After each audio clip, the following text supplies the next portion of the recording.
Bonjour, je m'appelle Niall English et je suis le chef du AquaB. Et donc aujourd'hui, je vais parler de notre nouveau processus et notre brevet pour supprimer le gaz carbonique ou dioxyde de carbone du biogaz. Donc, c'est pour l'épuration du biogaz en utilisant notre nouveau brevet pour la formation des bulles dans l'eau.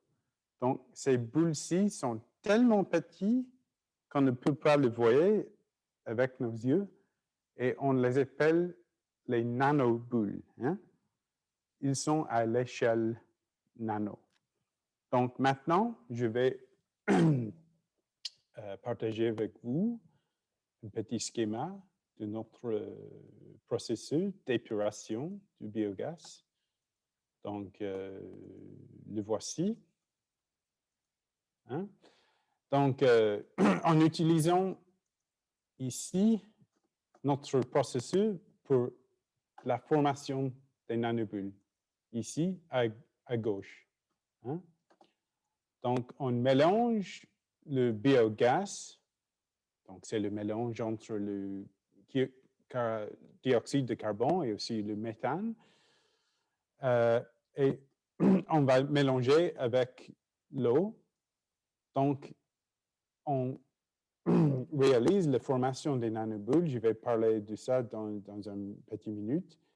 Et en faisant ça, on peut réaliser l'épuration du biogaz.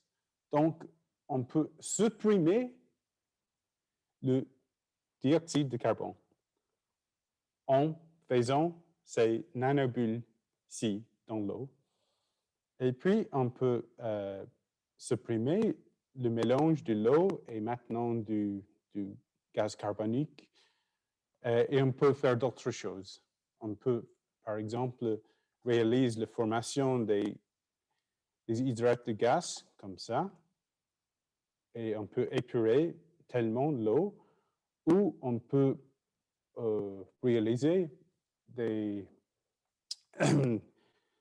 des formations algales avec l'eau avec beaucoup de dioxyde de carbone. On peut faire ça. Mais maintenant, je vais expliquer les raisons moléculaires pour supprimer le gaz carbonique ou le dioxyde de carbone. Donc, ici, on a de l'eau ici. Et on a le petit méniscus là-bas. Donc, on peut imaginer de l'eau dans une tasse de l'eau et on applique un champ électrique, hein?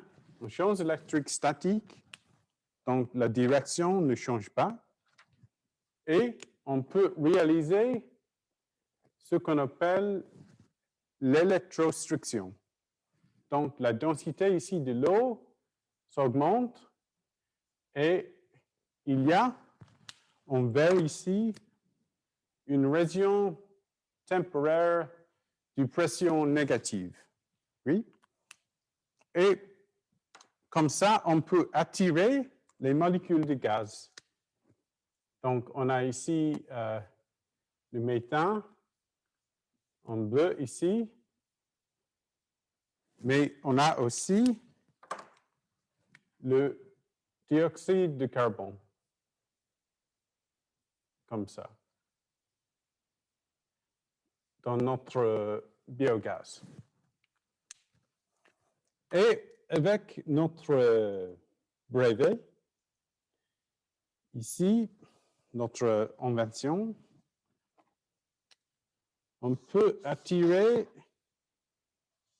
effectivement seulement les molécules de dioxyde de carbone dans l'eau. Parce qu'à l'échelle moléculaire, on a les interactions hydrophiliques, donc les bonds d'hydrogène, comme ça, entre le CO2, le dioxyde de carbone, et l'eau. Donc, je vais essayer de vous montrer une autre bande d'hydrogène comme ça. Donc, par moyen des interactions hydrophiliques, des bandes d'hydrogène, les dipôles et les quadrupôles, l'eau se donne le bienvenu beaucoup plus facilement au dioxyde de carbone au lieu de méthane ici. Donc, c'est beaucoup plus facile pour le dioxyde de carbone d'entrer l'eau, comme ça, avec notre champ électrique, comme ça. Donc, le phénomène d'électrostruction. Et c'est ça la raison pour laquelle on peut supprimer assez facilement, sans beaucoup d'énergie, les molécules du dioxyde de carbone dans l'eau. On peut les supprimer effectivement. Et dans cette manière-ci, on réalise dans une manière très efficace l'épuration du biogaz.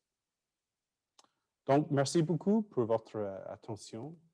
Et si vous avez des questions, n'hésitez pas de me contacter. Au revoir.